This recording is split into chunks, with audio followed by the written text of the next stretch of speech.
Welcome back, friends. In this video, we discuss about the very important topic how Pakistan create the National Liberation Front और national liberation front की सहायता से कैसे उसने कश्मीर में subversion करने की कोशिश की, आतंकवादी गतिविधियों को बढ़ाने की कोशिश की, लेकिन इसमें उसको सफलता नहीं मिली। हमारा जो जम्मू एंड कश्मीर है वहाँ पर जो पहलगाम है वहाँ पर एक किसान और एक दर्जी थे। उनका एक लड़का था जिस लड़का का नाम था मोहम्मद मकबूल भट्ट। ये लड़का बड़ा होने के बाद पोस्ट इंडिपेंडेंस इंडिया में पॉलिटिक्स में एक्टिव होता है और पॉलिटिक्स में एक्टिव होने के बाद ये पार्टी ज्वाइन करता है जिस पार्टी का नाम होता है नेशनल कॉन्फ्रेंस। नेशनल कॉन्फ्रेंस उस समय शेख अब्दुल्ला के कंट्रोल में था और आज ही उसी की सरकार है नेशनल कॉन्फ्रेंस की जम्मू एंड कश्मीर में, जहाँ जिसके तहत मुख्यमंत्री हैं उमर अब्दुल्ला।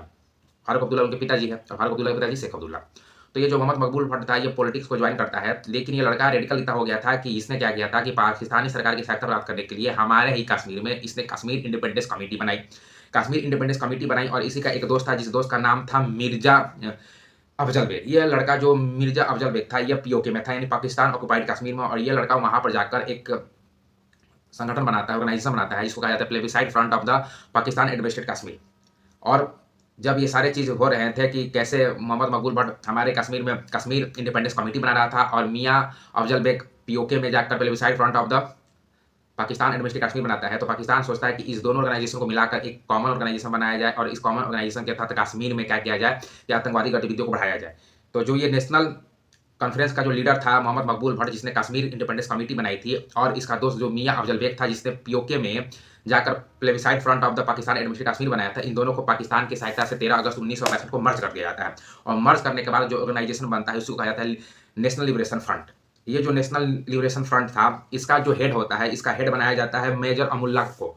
और मेजर अमुल्ला जो था इसके जो और ग्रुप बनते हैं जो नेशनल लिबरेशन फ्रंट था जिसमें से मोहम्मद मकबूल जो भट्ट था उसका एक मेंबर आता है, और इन सबको शपथ दिलाई जाती है कि आपको इस ऑर्गेनाइजेशन के लिए मरना है, दीन के लिए मरना है, खून के लिए मरना है। लेकिन जो नेशनल लिबरेशन फ्रंट उस समय 1965 में बना, तो उसके बाद इसके जो लीडर थे इनको वेस्ट पाकिस्तान में भेजा जाता है लड़कों को रिक्रूट करने के लिए। और जब ये ऑर्गेनाइजेशन वहाँ पर जाता है तो ब्यूरोक्रेसी से भी लड़कों को ये रिक्रूट कर लेता है। लेकिन ये जो नेशनल लिबरेशन फ्रंट बना था कश्मीर में आतंकवादी गतिविधि बढ़ाने के लिए, इसमें इसको सफलता नहीं मिल पाती है। कारण ये था कि जो मोहम्मद मकबूल भट्ट था जो हमारे कश्मीर में कश्मीर इंडिपेंडेंस कमेटी बनाया था, उसका जो कैडर था कश्मीर में काफी कमजोर था। इसलिए लोकल जो कश्मीरी थे उसको इस ऑर्गेनाइजेशन में रिक्रूट करने में इस व्यक्ति को सहायता नहीं मिली।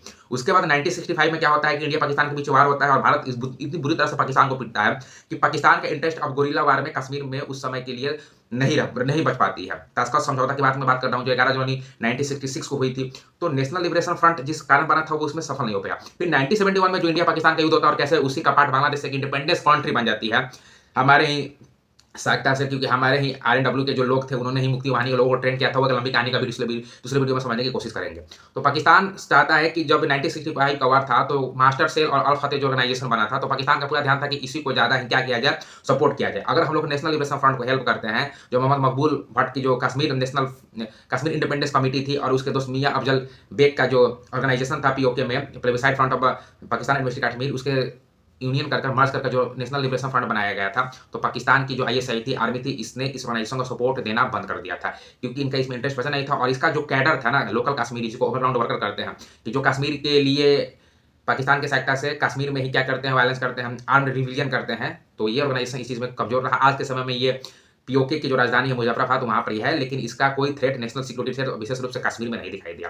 तो मैंने आपको इस वीडियो बताया कि कैसे पाकिस्तान के आईएसआई और मिलिट्री ने नेशनल लिबरेशन फ्रंट को बनाया था कश्मीर में सबवर्जन करने के लिए, इंडिया को ब्लीड करने के लिए, जिसमें उसको सहायता नहीं मिली क्योंकि 1965 के वार में भारत की सेना ने पाकिस्तान को बुरी तरह से हराया और पाकिस्तान बुरी तरह से हारा। तो हारने के बाद उसने सोचा कि मुझे जो सारा इंटरेस्ट है गुरिल्ला वार में, जो लड़कों को मैं रिक्रूट कर रहा हूँ, उनको ट्रेन कर रहा हूँ, सारा फोकस मैं अल फतेह और मास्टर सेल पर करता हूँ। और नेशनल लिबरेशन फ्रंट यहाँ पर क्या होता है, अपने काम में सक्सेस नहीं होता है। पीओके में अभी मुजफ्फराबाद में है, इसकी कैंप चलती हैं, लेकिन इसका कोई विशेष नेशनल सिक्योरिटी भारत के रूप में नहीं दिखाई दिया, जिस कारण ये बना था। धन्यवाद।